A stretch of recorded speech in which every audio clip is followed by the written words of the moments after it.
سرپٹ شہر کی طرف بھاگی جا رہی تھی۔ عین اس وقت شیخ وحید الدین کے گھر سے چند فرلانگ کے فاصلے پر نئے ناظم اعلیٰ کی رہائش گاہ پر مسلم بن داؤد، وزیر داخلہ عبدالرشید اور سیف الدین موجود تھے۔ مے نوشی کی محفل جمی ہوئی تھی۔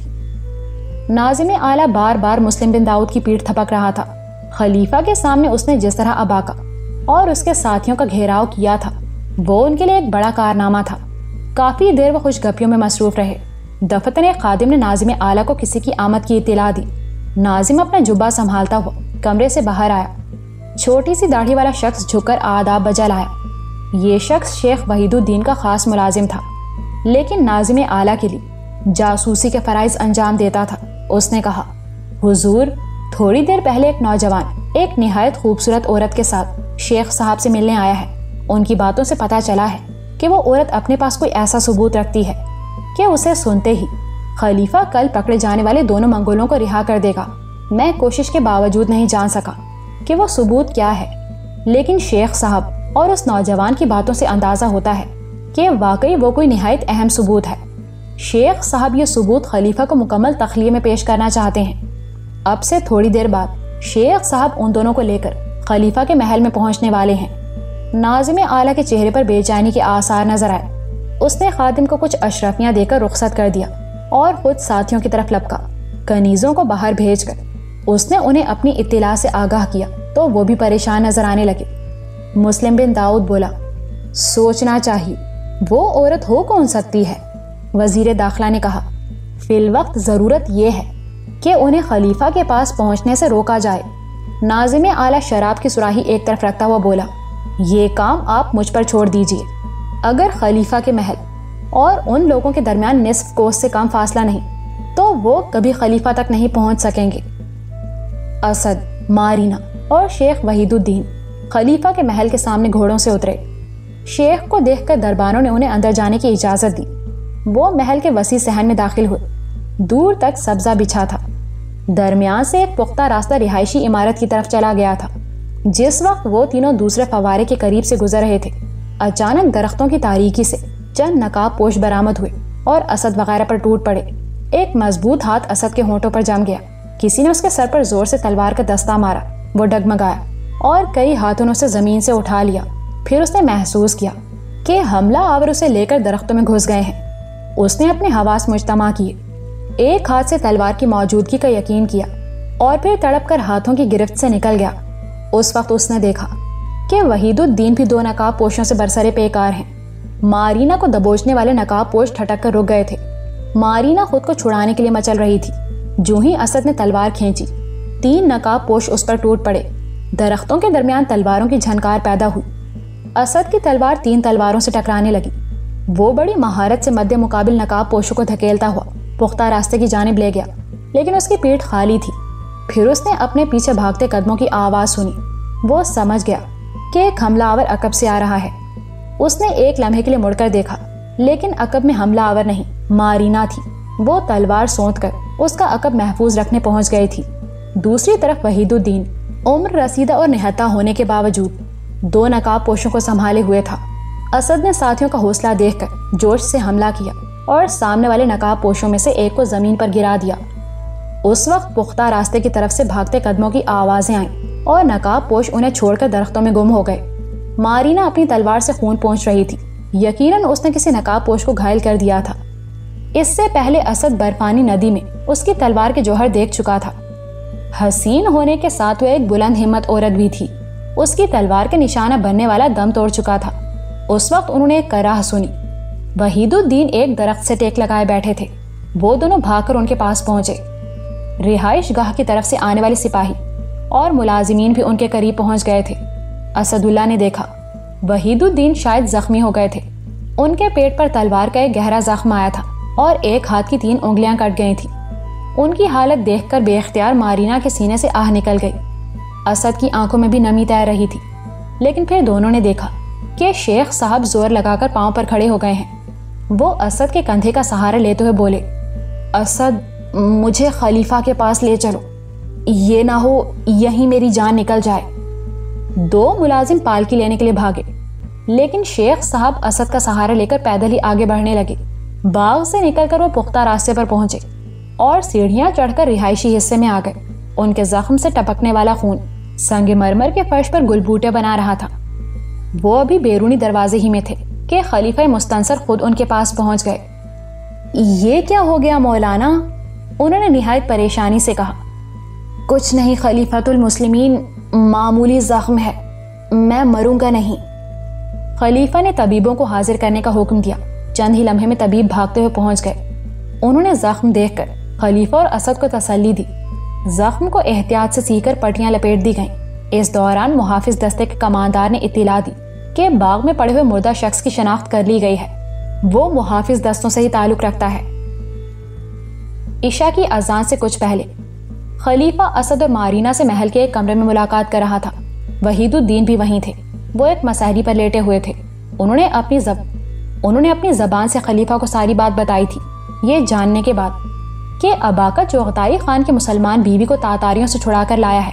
خلیفہ کا رویہ کچھ نرم ہو گیا تھا۔ اباکا کے متعلق اس کے شکوک رفع ہو گئے، لیکن ساتھ ہی وہ کچھ مضطرب بھی ہو گیا تھا۔ وحید الدین اس اضطراب کی وجہ سمجھ رہے تھے۔ انہوں نے کہا، خلیفہ معظم، ضروری نہیں کہ آپ اپنے مشیروں سے مارینہ کا ذکر کریں۔ ظاہر ہے اگر ایسا ہوا تو کچھ لوگ یہ کہہ کر شور مچائیں گے کہ حکومت تاتاریوں کی مخالفت مول لے رہی ہے۔ آپ اس بات کے مجاز ہیں کہ کسی بھی مجرم کو وجہ بتائے بغیر رہا کر دیں۔ باقی میں آپ کو یقین دلاتا ہوں کہ رہائی کے بعد یہ لوگ بغداد سے چلے جائیں گے۔ شیخ کی دانشمند باتیں خلیفہ کے دل پر اثر کر رہی تھیں۔ اس کے رویے میں کافی لچک نظر آنے لگی تھی۔ کچھ دیر بعد جب اسد اور مارینہ شیخ کی پالکی لے کر خلیفہ کے محل سے روانہ ہو رہے تھے، انہیں امید تھی کہ کل کسی وقت اباکا اور یورک کو رہا کر دیا جائے گا۔ جس وقت اسد، وحید الدین اور مارینہ باغ میں نقاب پوشوں سے نبرت آزما تھے، ایک درخت کے پیچھے خشخشی داڑھی والا مسلم بن داؤد بے چینی سے ہاتھ مل رہا تھا۔ پھر اس نے نقاب پوشوں کو بھاگتے اور وحید الدین کو زخمی ہو کر گرتے دیکھا۔ وہ بھی تیزی سے نقاب پوشوں کے پیچھے لپک گیا۔ خلیفہ کے محل سے باہر آ کر وہ تیز قدموں سے بازار کی طرف نکل گیا۔ اس کے ذہن میں آندھیاں سی چل رہی تھی۔ وہ مارینہ کو پہچان گیا تھا۔ چغتائی خان کی چہیتی بیوی مارینہ اباکا کے ساتھ تھی۔ اس کا کیا مطلب تھا؟ صاف ظاہر تھا اباکا اسے کراکرم سے بھگا کر لایا ہے، اور یہی وہ ثبوت تھا جو وحید الدین لے کر خلیفہ کے پاس پہنچا تھا۔ داؤد کے ہونٹوں پر ایک خطرناک مسکراہٹ کھیلنے لگی۔ چند راستوں سے ہوتا ہوا وہ وزیر خارجہ کے محل کی طرف چل دیا۔ چند دن ہوئے کراکرم سے ایک سفارت بغداد پہنچی تھی۔ منگول سفیر خلیفہ اور عمائدین کے دل جیتنے کے لیے لوٹ مار کا بے شمار سامان لے کر آئے تھے۔ ان بیش بہا تحائف نے لالچی عمرہ کی آنکھیں چوندھیا دی تھیں۔ اب کئی روز سے یہ سفیر عمرہ اور رؤوسا کی دعوتیں کھانے میں مصروف تھے۔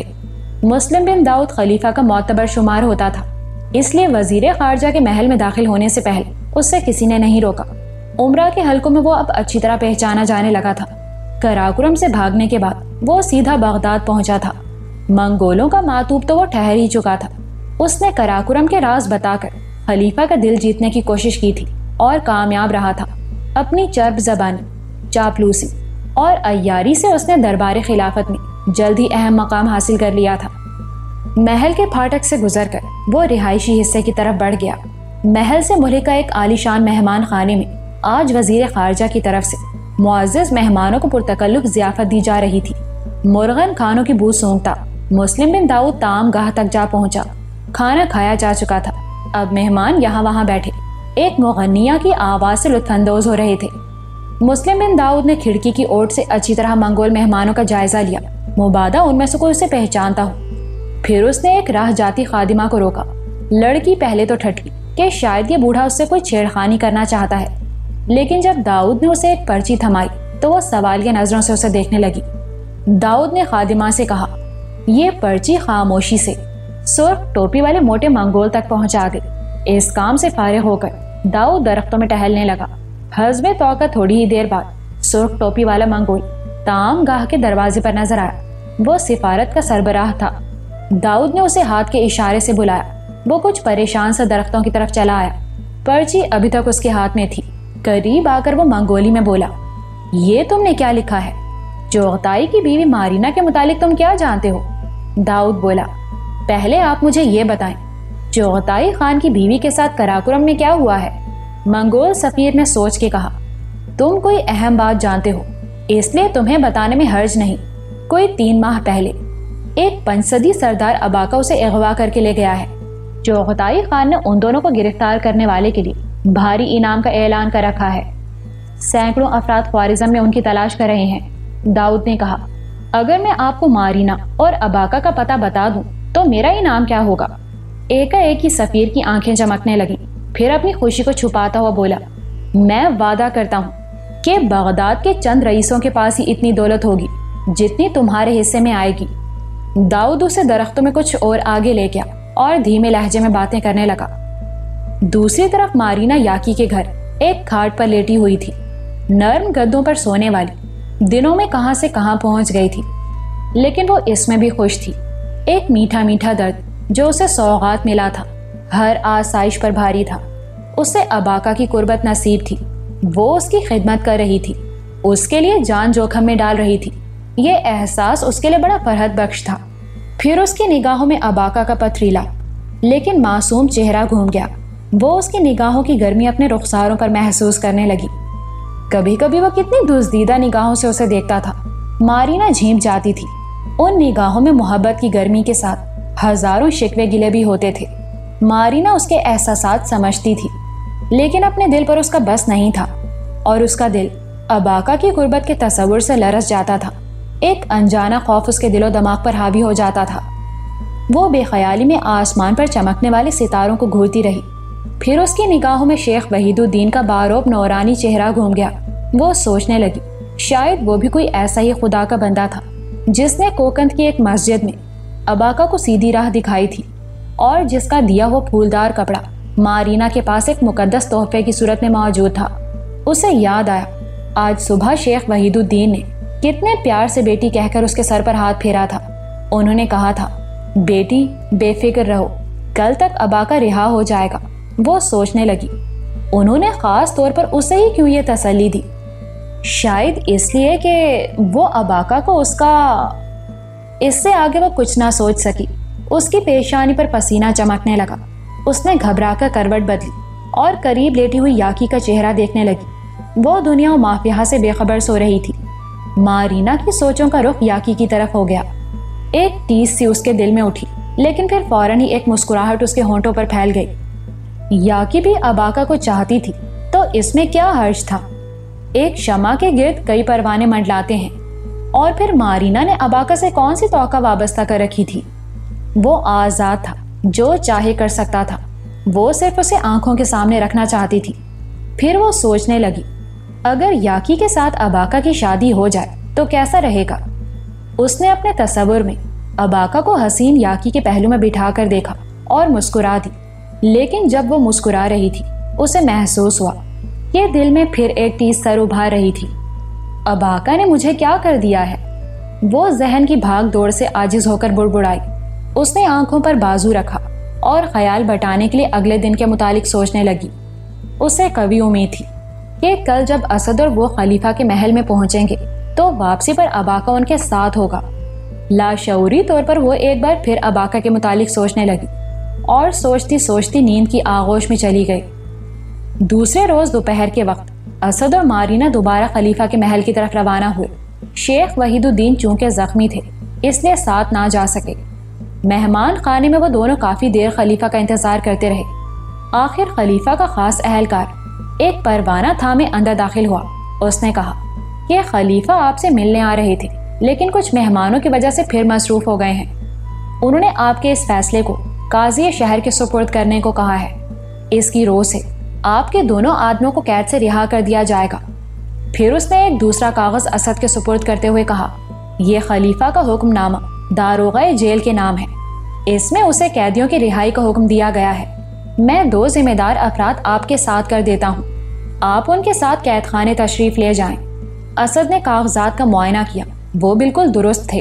خلیفہ نے اپنا وعدہ نبھایا تھا۔ دونوں خوشی خوشی محل سے روانہ ہوئے۔ فوج کے 2 افسر ان کے ساتھ تھے۔ جس وقت وہ محل کے سبزہ زار میں آئے، اسد ایک چیز دیکھ کر ٹھٹک گیا۔ ایک جانب چند گھوڑے بندھے ہوئے تھے، ایک منگول گھوڑوں کے قریب کھڑا تھا۔ اسد نے فوج کے ایک افسر سے ان گھوڑوں کے متعلق پوچھا۔ افسر کے جواب نے اس کے شک کی تائید کر دی۔ یہ منگول سفارتکاروں کے گھوڑے تھے۔ وہ اس وقت خلیفہ سے مصروف گفتگو تھے۔ جس وقت وہ اور مارینا محل میں داخل ہوئے تھے یہ گھوڑے موجود نہیں تھے۔ اس کا مطلب تھا یہ لوگ ابھی ابھی پہنچے تھے۔ نہ جانے کیوں اس کے دل میں وسوسے سر اٹھانے لگے، کہیں ایسا تو نہیں تھا یہ منگول سفارتکار اباکا اور یورک کی موجودگی سے آگاہ ہو گئے تھے، اور یہ کوئی ایسی انہونی بات نہیں تھی۔ اگر منگول سفارتکار یہاں موجود تھے اور داؤد جیسے منافق بھی بغداد کی سیاہ کاریوں میں اضافہ کر رہے تھے تو سب کچھ ہو سکتا تھا۔ اسد کا دل چاہا کہ وہ اڑ کر قید خانے پہنچے اور اباکا کو چھڑا لے جائے۔ خدا جانے کیوں اس کا دل گواہی دے رہا تھا کہ اگر وہ ایسا نہ کر سکا تو اس دفعہ اباکا اور یورک جیل سے زندہ باہر نہیں آئیں گے۔ وہ فوجی افسروں کے ساتھ حتی الامکان عجلت سے قید خانے کی طرف روانہ ہوا۔ اسے معلوم تھا اگر منگول سفارتکار اباکا اور یورک کی موجودگی سے آگاہ ہو گئے ہیں تو وہ خلیفہ کو پلک جھپکتے میں اپنا فیصلہ بدلنے پر مجبور کر سکتے ہیں۔ خلیفہ کے محل سے قید خانے کا فاصلہ قریباً 4 کوس تھا۔ اسد فوجی افسروں کو بار بار تیز چلنے کے لیے کہہ رہا تھا۔ جب وہ قید خانے پہنچے تو پتا چلا کہ داروغہ ابھی تھوڑی دیر پہلے کسی کام سے گیا ہے۔ اسد کی بے چینی میں مزید اضافہ ہو گیا۔ اس نے فوجی افسروں سے کہا کہ داروغہ کے نائب کو دستاویزات دکھا دی جائیں، لیکن افسروں کا خیال تھا کہ یہ داروغہ کی ذمہ داری ہے۔ آخر خدا کر کے داروغہ پہنچا۔ اسد نے اسے کاغذات دکھائے۔ جس وقت وہ کاغذات کا مطالعہ کر رہا تھا اسد کو گھوڑوں کی ٹاپیں سنائی دیں۔ گھڑ سوار بڑی عجلت میں دکھائی دیتے تھے۔ پھر محل کے چند اہلکار تیز قدموں سے اندر داخل ہوئے۔ ان کے ساتھ ایک منگول بھی تھا۔ ان کے چہرے دیکھتے ہی اسد کو صورتحال کا اندازہ ہو گیا۔ اس نے نہایت پھرتی سے داروغہ کے ہاتھ سے کاغذ چھینے اور چند قدم بھاگ کر کھڑکی سے چھلانگ لگا دی۔ وہ باہر گھاس کے کتے پر گرا اور گرتے ساتھ ہی اٹھ کر بیرونی دیوار کی طرف بھاگا۔ یہ سب کچھ اتنی جلدی ہوا کہ کسی کو کچھ سمجھنے کا موقع نہیں ملا۔ مارینا بھی حیرت سے یہ سب کچھ دیکھتی رہ گئی۔ جب تک پھاٹک پر کھڑے سپاہی سنبھلتے اسد بیرونی دیوار پھاند کر فرار ہو چکا تھا۔ بھاگو بھاگو، اس کا پیچھا کرو، داروغہ چلایا۔ محل سے آنے والے اہلکاروں میں ناظم اعلیٰ سب سے آگے تھا۔ اس نے لپک کر مارینا کو دبوچ لیا۔ شیخ وحید الدین اپنے گھر مسحری پر دراز تھے۔ مزاج پرسی کے لیے آنے والوں کا تانتا بندھا ہوا تھا۔ گھر کے اندر اور باہر بے شمار افراد جمع تھے۔ طبیبوں نے انہیں ملنے جلنے سے منع کر رکھا تھا۔ ان کے چہرے پر زردی کھنڈی تھی، لیکن حالت اب پہلے سے کچھ بہتر تھی۔ اسد بغلی دروازے سے اندر داخل ہوا۔ وحید الدین اسے دیکھ کر مسکرائے۔ ہاں بھائی، تمہارا کام ہو گیا؟ انہوں نے پوچھا۔ اسد نے جیب کے اندر سے قاضی کا فیصلہ اور خلیفہ کا حکم نامہ نکال کر ان کے سامنے رکھ دیا۔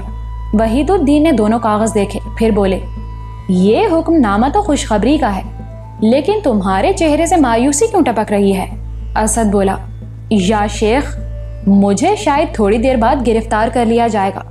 میں یہ امانت آپ تک پہنچانا چاہتا تھا۔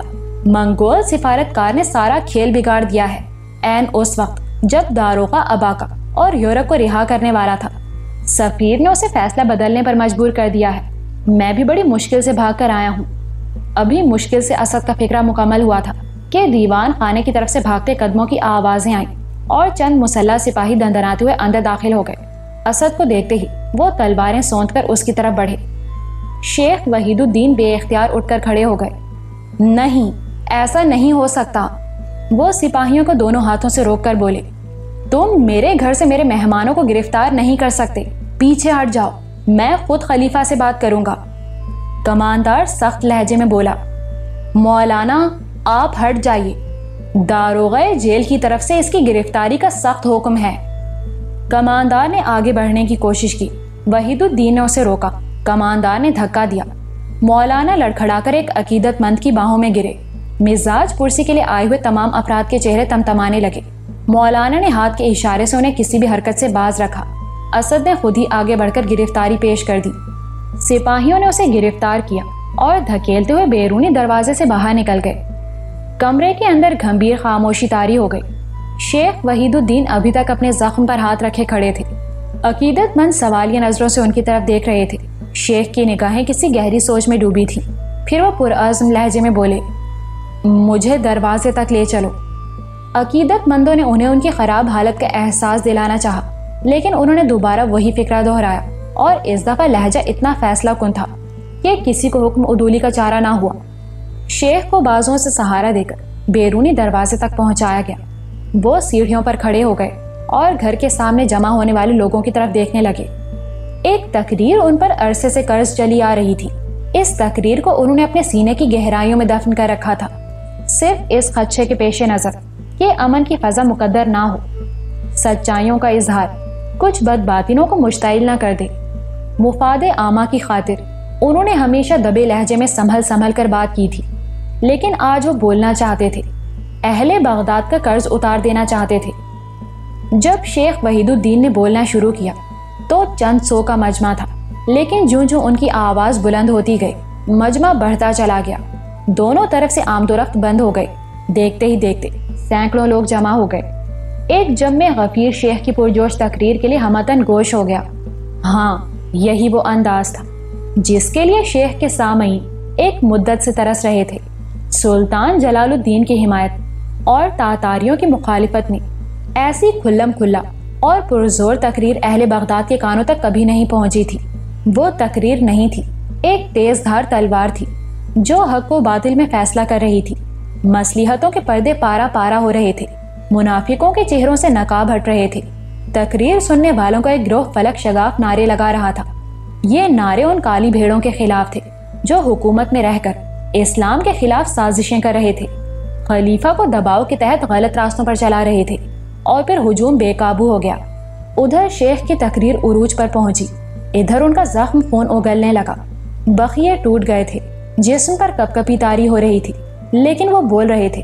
پھر ان کی زبان لڑکھڑانے لگی۔ انہوں نے تقریر ختم کی اور سامعین سے اجازت طلب کر کے واپس مڑے۔ ان کی حالت غیر تھی۔ عقیدت مندوں نے انہیں بازوؤں سے تھام لیا۔ چند ہی لمحے بعد مجمع سے ان للہ و انا الیہ راجعون کی صدا بلند ہوئی۔ شیخ وحید الدین وفات پا گئے تھے۔ لوگ کچھ دیر سکتے کے عالم میں کھڑے رہے، پھر ایک پرغضب گروہ نعرے لگاتا ہوا دجلہ کی طرف بڑھا۔ سینکڑوں لوگ ان کے پیچھے تھے۔ وہ شیخ کی آخری تقریر سے بہت کچھ جان چکے تھے۔ انہیں معلوم ہو گیا تھا کہ خلیفہ پر دباؤ ڈال کر اس سے کیسے کیسے فیصلے کروائے جا رہے ہیں۔ منظر جیل خانے کا تھا۔ سینکڑوں مشتعل افراد نے جیل پر حملہ کیا۔ محافظ معمولی مزاحمت کے بعد بھاگ کھڑے ہوئے۔ جیل کا ایک حصہ توڑ کر 20 قیدیوں کو رہا کرا لیا گیا۔ ان میں اباکا، مارینا اور یورک بھی شامل تھے۔ اباکا کو دیکھ کر لوگوں کے غضب اور جوش میں اور اضافہ ہوا۔ یہی وہ نوجوان تھا جسے چند روز پہلے لوگ بڑی محبت اور عقیدت سے اپنے کندھوں پر اٹھا کر خلیفہ کے دربار تک لائے تھے، لیکن وہاں اسے گرفتار کر لیا گیا تھا اور وہ سب منہ لٹکا کر واپس چلے آئے تھے۔ جس وقت جیل پر حملہ ہوا، داروغہ اور ناظم شہر بھی وہیں موجود تھے۔ داروغہ نے تو اپنے عملے کی طرح بھاگنے میں عافیت سمجھی، لیکن ناظم اپنے کچھ ساتھیوں کے ساتھ آخر وقت تک مظاہرین کو روکنے کی کوشش کرتا رہا۔ اس نے چند افراد کو اپنی تلوار سے زخمی بھی کیا۔ آخر مظاہرین نے بھرپور جوابی حملہ کیا اور ناظم اپنے چند ساتھیوں کے ساتھ بھاگ کھڑا ہوا۔ جانے نہ پائے، ایک آواز بلند ہوئی۔ ہاں، پکڑ لو، بہت سی دوسری آوازوں نے ساتھ دیا۔ لوگ بے قابو ہو کر سیلاب کی طرح ناظم کے پیچھے لپکے۔ ناظم مامونیا چوک سے ہوتا ہوا دجلہ کے محلات کی طرف بڑھا۔ لوگ پیچھے رہ گئے، لیکن ایک مشتعل ٹولی تیز رفتاری سے اس کا تعاقب کر رہی تھی۔ آخر ناظم گرتا پڑتا اپنے دوست سیف الدین کے گھر میں داخل ہو گیا۔ مشتعل لوگوں نے محل نما عمارت کی دہلیز تک اس کا تعاقب کیا، پھر زور زور سے بلند و بالا آبنوسی دروازہ پیٹنے لگے۔ کچھ لوگ کھڑکیوں اور دروازوں پر پتھر پھینکنے لگے۔ جلد ہی سارے کا سارا ہجوم سیف اللہ کی رہائش گاہ کے سامنے جمع ہو چکا تھا۔ لوگ ناظم اعلیٰ کو کسی صورت چھوڑنا نہیں چاہتے تھے۔ دفتن محل نما عمارت کی بالائی کھڑکیوں سے تیروں کی بارش ہونے لگی۔ نہتے لوگ جو کسی حد تک لاپرواہ بھی تھے اپنا بچاؤ کرنے میں ناکام رہے۔ تیروں کی پہلی ہی باڑ 6 آدمیوں کی جان لے گئی۔ یہ ایک پرہول منظر تھا۔ لوگ چیختے چلاتے واپس بھاگے۔ کچھ نے گھبراہٹ میں دریا میں چھلانگیں لگا دی۔ ایسی بھگدڑ مچی کہ میدان صاف ہو گیا، لیکن تھوڑی ہی دیر بعد پھر مشتعل گروہ کے لوگ پل کے قریب جمع ہونے لگے۔ ان کی خون بار آنکھیں بلند و بالا عمارت کے دریچوں پر جمی تھی اور سینوں سے نعرے ابل رہے تھے، لیکن وہ جانتے تھے قریب جانا خطرناک ہے۔ ان سے کچھ ہی فاصلے پر 6 عدد لاشیں پڑی تھیں۔ پھر لوگوں نے دیکھا کہ ہجوم میں سے ایک نوجوان نکل کر تیزی سے آگے بڑھا۔ اس کے جسم پر قیدیوں والا لباس تھا اور ہاتھ میں تلوار تھی۔ وہ اس نوجوان کو اچھی طرح پہچانتے تھے۔ یہی اباقہ تھا، ہاں یہی اباقہ تھا، وہ اباقہ جس کی کہانی ان دنوں بغداد کے گلی کوچوں میں گردش کر رہی تھی۔ وہ سر پر ایک چھوٹی سی ڈھال رکھے بلا کی رفتار سے آبنوں سے دروازے کی طرف بھاگ رہا تھا۔ تیر سنسنائے، لیکن وہ ان سے بچتا ہوا دروازے تک پہنچ گیا۔ دروازے کے قریب پہنچ کر بھی اس کی رفتار کم نہیں ہوئی اور وہ پوری قوت سے چوبی تختوں کے ساتھ ٹکرایا، لیکن پھاٹک نما مضبوط دروازہ ٹوٹنے سے محفوظ رہا۔ نوجوان نے ایک لمحہ ضائع کیے بغیر چھلانگ لگا کر دروازے کا چھجا پکڑ لیا۔ پھر اس نے اپنے جسم کو جھلایا اور تیزی سے اوپر چڑھنے لگا۔ کھڑکیوں میں چند چہرے دکھائی دی۔ وہ اباقہ کو ڈھونڈ رہے تھے، لیکن وہ چھپکلی کی طرح دیوار سے چپکا مختلف چیزوں کے سہارے اوپر چڑھ رہا تھا۔ جب ہانپتا کانپتا ناظم کمرے میں داخل ہوا تھا، سیف الدین، وزیر داخلہ اور مسلم بن داؤد اکٹھے بیٹھے جام چڑھا رہے تھے۔ ناظم اعلیٰ نے انہیں جیل ٹوٹنے کی خبر سنائی اور باقی کی صورتحال وہ کھڑکیوں سے نظر آنے والے ہجوم کو دیکھ کر جان گئے۔ یوں تو مسلم بن داؤد کا نشہ ہجوم کو دیکھ کر ہی اترنے لگا تھا، لیکن ابھی چند لمحے پہلے اس نے اباقہ کو تیزی سے عمارت کی طرف لپکتے دیکھا تھا اور اس کا رہا سہا خمار بھی کافور ہو گیا تھا۔ وہ جانتا تھا اباقہ کو روکنا ناظم اعلیٰ، سیف الدین اور اس کے چند ملازموں کے بس کا روگ نہیں۔ یہ وہ بلا ہے جو 7 کوٹریوں میں بھی پہنچ سکتی ہے۔ داؤد اب فرار ہونے کا سوچ رہا تھا۔ یہ سارا کیا دھرا اسی کا تھا، لیکن سب سے زیادہ خوف بھی اسی کو محسوس ہو رہا تھا۔ موقع دیکھ کر وہ کمرے سے نکلا اور بوکھلایا ہوا ادھر ادھر گھومنے لگا۔ اسے سمجھ نہیں آ رہی تھی یہاں سے کیسے نکلے۔ اچانک اسے ایک روزن سے کسی کے چیخنے کی آواز آئی۔ کمرے کو باہر سے کنڈی لگی تھی۔ وہ دروازہ کھول کر اندر داخل ہوا تو ایک نوجوان عورت دکھائی دی۔ اس کے دونوں ہاتھ ایک رسی سے جکڑ کر چھت سے باندھ دیے گئے تھے۔ عورت کے جسم پر پھٹا پرانا لباس تھا اور لگتا تھا وہ کئی دن کے فاقے سے ہے۔ اگر داؤد کا اندازہ غلط نہیں تھا تو یہ سیف الدین کی پہلی بیوی تھی۔ اسے معلوم تھا کہ سیف الدین کی پہلی بیوی بڑی ذلت کی زندگی گزار رہی ہے۔ وہ اپنی خادمہ سوکن کے جوتے صاف کرتی ہے اور اس سے پٹتی ہے۔ عورت مسلم بن داؤد کو دیکھ کر زور زور سے رونے لگی۔ وہ پوچھ رہی تھی، اس گھر میں کیا ہو رہا ہے؟ یہ لوگوں کی آوازیں کیسی ہیں؟ سب لوگ کہاں چلے گئے ہیں؟ کوئی مجھے بھی کچھ بتائے۔ مسلم بن داؤد نے کہا، گھر پر کچھ لوگوں نے حملہ کر دیا ہے، وہ تمہارے خاوند کو مارنا چاہتے ہیں۔ ہائے اللہ! عورت کے منہ سے بے ساختہ نکلا، کیا تم مجھے کھول سکتے ہو؟ مسلم بن داؤد کو بھلا کیا اعتراض ہو سکتا تھا؟ وہ بولا، ضرور، لیکن کیا تم مجھے چھت پر پہنچنے کا راستہ بتا سکو گی؟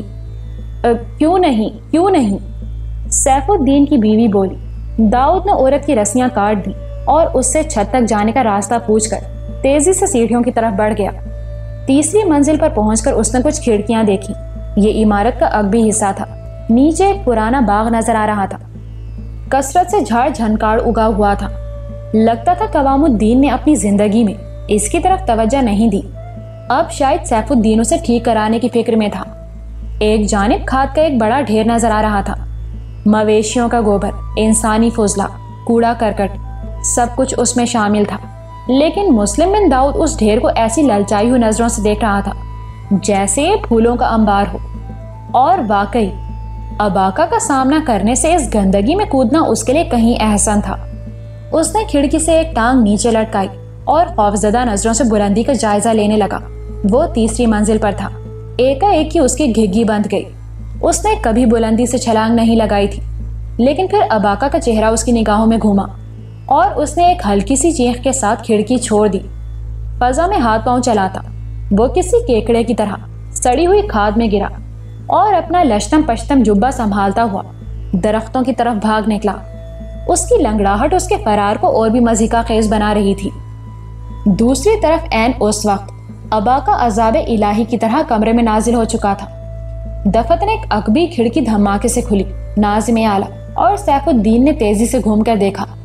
قیدیوں کے لباس میں تلوار تھامے ننگے پاؤں وہ ان کے سامنے تھا۔ اس کی آنکھیں کسی غضبناک درندے کی طرح روشن تھی۔ یوں لگتا تھا ایک ہی وقت میں وہ کمرے کی ہر شے کو دیکھ رہا ہے۔ کھڑکی سے آنے والے کسی پتھر نے وزیر داخلہ عبدالرشید کا سر پھوڑ دیا تھا۔ اور وہ زمین پر بے سود پڑا تھا۔ ناظم اعلیٰ نے سیف الدین کو ہاتھ سے پیچھے کیا اور خود بڑے غرور سے اباکا کے سامنے آیا۔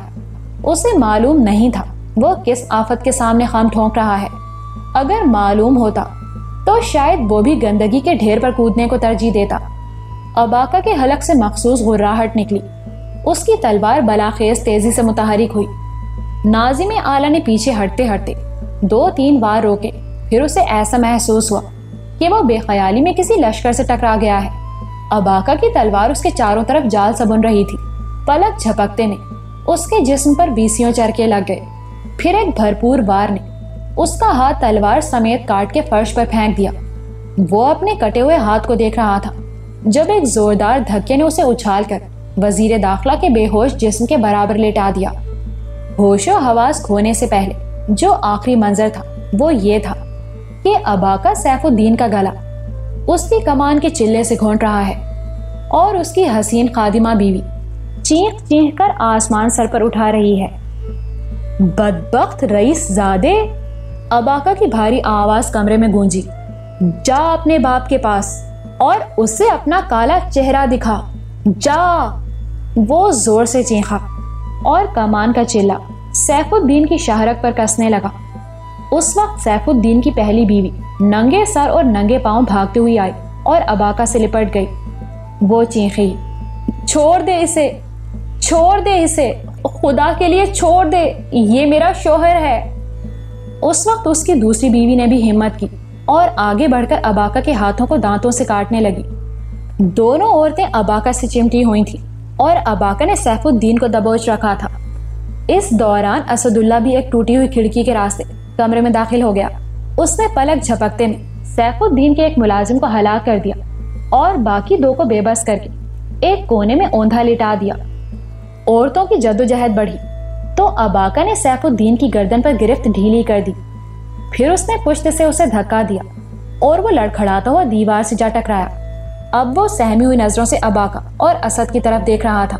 اباکا بولا، اپنے باپ کے قاتل، چاہیے تو یہ تھا کہ تجھے تیرے ساتھیوں سے پہلے مارا جاتا، لیکن شاید تیری سانسیں ابھی باقی ہیں۔ جا، چلا جا، اس سے پہلے کہ میں تیرا یہ عشرت قدہ جلا کر راکھ کر دوں۔ یہاں سے نکل جا اور اپنی بیوی کو بھی لیتا جا یہاں سے۔ سیف الدین نے جلدی سے اپنی ایک اتری ہوئی جوتی پہنی۔ اس کی خادمہ بیوی نے آگے بڑھ کر اس کا ایک بازو پکڑ لیا۔ وہ اسے لے کر بیرونی دروازے کی طرف لپکا۔ اباکا گہری نظروں سے منظر دیکھ رہا تھا۔ اس کی ساکت آنکھوں سے ایک اسرار جھانک رہا تھا۔ چہرہ پتھر کی طرح سخت تھا۔ جب سیف الدین دروازے کی دہلیز پر پہنچا، اباکا کی کرخت آواز گونجی، ٹھہر جا بدبخت! سیف الدین اور اس کی بیوی نے زرد چہروں سے گھوم کر اسے دیکھا۔ اباکا کے ہونٹوں پر ایک زہر خند مسکراہٹ نمودار ہوئی۔ وہ تلوار سونت کر آہستگی ان دونوں کی طرف بڑھا۔ اسد کے رونگٹے کھڑے ہو گئے۔ کتنی صفاقی تھی اس کے انداز میں، وہ جان چکا تھا اباکا اب ان دونوں کو نہیں چھوڑے گا۔ اس نے اپنے سیدھے سادے انداز میں سیف الدین کا امتحان لیا تھا۔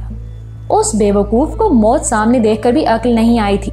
اسد جانتا تھا اگر کمرے سے نکلتے وقت اس کے ساتھ اس کی پہلی بیوی ہوتی تو اباکا انہیں کچھ نہ کہتا۔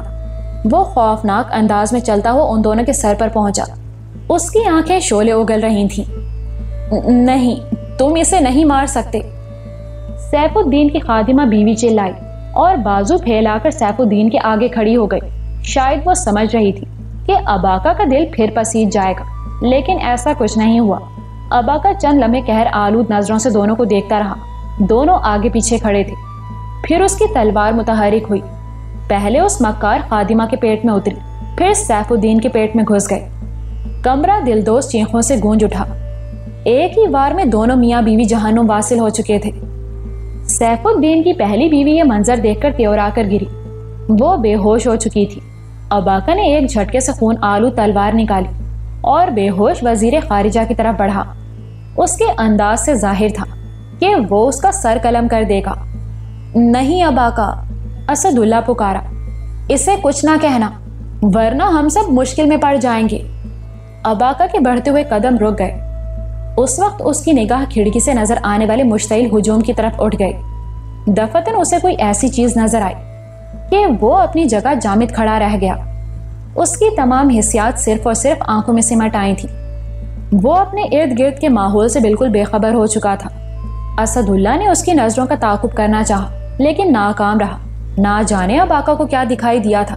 جب اس نے واپس اباکا کی طرف دیکھا تو وہ وہاں موجود نہیں تھا۔ دروازے کا جھولتا ہوا پردہ بتا رہا تھا کہ کوئی ہوا کی طرح کمرے سے نکل گیا ہے۔ اباکا نے روشن دان کے چھجے سے لٹک کر چھلانگ لگائی اور سیدھا سڑک پر آیا۔ پاؤں زمین پر ٹکتے ہی وہ سیدھا کھڑا ہوا اور ہجوم کی طرف بھاگا۔ ابھی چند لمحے پہلے اسے ہجوم میں ایک مانوس چہرہ دکھائی دیا تھا، بلکہ کہنا چاہیے اس چہرے کی صرف ایک جھلک دکھائی دی تھی۔ اباکا کے ذہن میں یکبارگی کندیلیں سی روشن ہو گئی تھیں۔ وہ اس چہرے کو جانتا تھا، کہیں نہ کہیں اس نے یہ چہرہ ضرور دیکھا تھا۔ پھر اباکا کے جسم میں سنسنی سی دوڑ گئی تھی۔ اسے محسوس ہوا تھا یہ اس خواب کا چہرہ ہے جو وہ اکثر راتوں کو دیکھا کرتا تھا۔ صرف ایک ساتھ وہ خواب والا درویش اسے مجمع میں کہیں دکھائی دیا تھا۔ اباکا نے مشینی انداز میں کمرے کا پردہ اٹھایا تھا اور باہر نکل آیا تھا، اور اب وہ ہجوم کی طرف بھاگ رہا تھا۔ قریب قریب گری ہوئی 6 لاشوں کے پاس سے گزر کر وہ ہجوم میں گھس گیا اور دیوانوں کی طرح اس چہرے کو تلاش کرنے لگا۔ وہ لوگوں کو دھکیل رہا تھا، انہیں دائیں بائیں ہٹا رہا تھا اور لوگ حیرت سے اسے دیکھ رہے تھے۔ پھر اس نے مارینا اور یورک کی گرفت اپنے کندھوں پر محسوس کی۔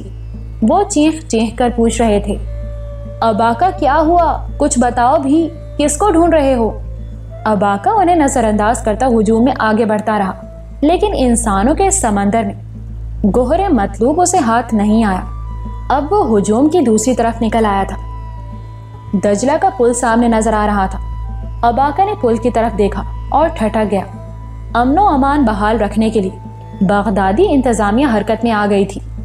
کم و بیش 150 مسلح سپاہی ایک کماندار کے ساتھ پل کی طرف بڑھ رہے تھے۔ ان کے عقب میں گھڑ سوار سپاہیوں کی ایک اور ٹولی نظر آ رہی تھی۔ یورک نے اباکا کا کندھا دباتے ہوئے کہا، جنگلی، تیرے سسرال والے آ گئے ہیں۔ اباکا اور مارینا کی نگاہیں بھی تشویش کا اظہار کر رہی تھی۔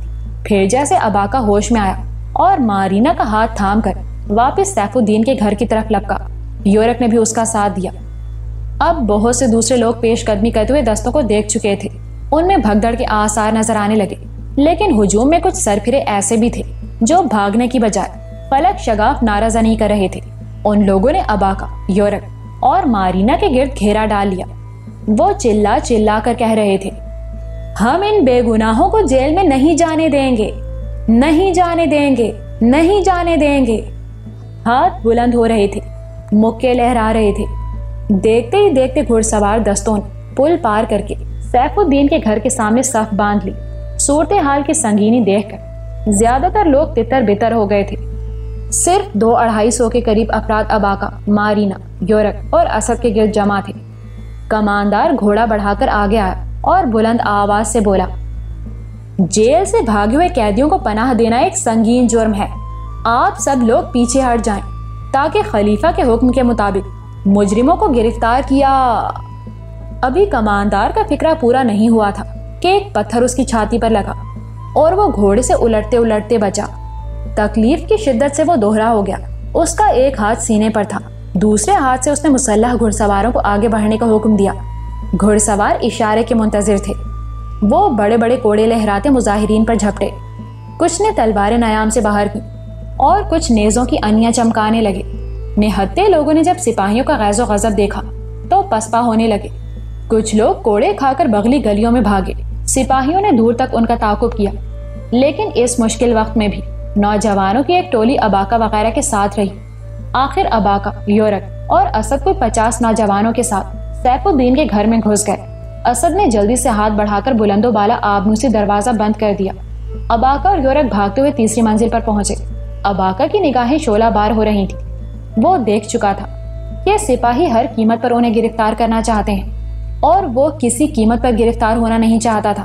اس کا انداز بتا رہا تھا کہ اگر اس کی آزادی پر قدغن لگانے کی کوشش کی گئی تو اس کا نتیجہ اچھا نہیں ہوگا۔